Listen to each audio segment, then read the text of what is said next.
ianya bukan hanya bermula dengan tarian.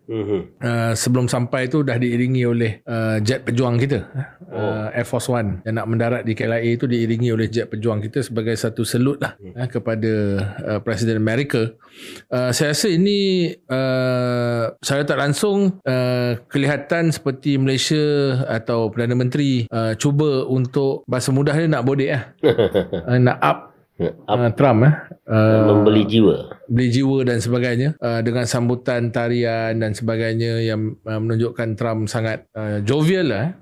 Tetapi dia juga memberi kesan bukan hanya kepada masyarakat di Malaysia, tetapi juga masyarakat di seluruh dunia yang merasakan sambutan ini agak berlebih-lebihan.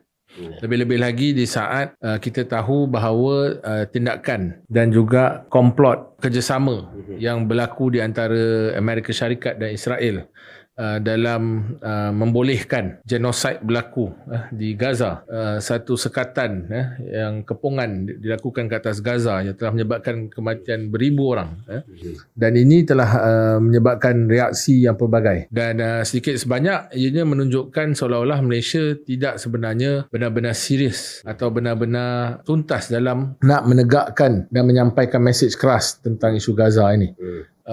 Sambutan seperti itu sebenarnya pada saya agak berlebihan lah.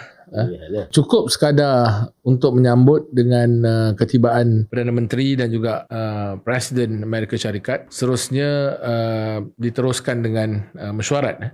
Bahkan itu juga yang berlaku di beberapa negara yang lain. Bahkan kalau kita tengok beberapa pengulas-pengulas politik di Amerika juga, termasuk juga rancangan-rancangan satira politik di Amerika juga mengambil video tarian Trump itu. Tarian Trump dan Trump dance. Ya, itu sebagai satu bahan jenaka lah di sana.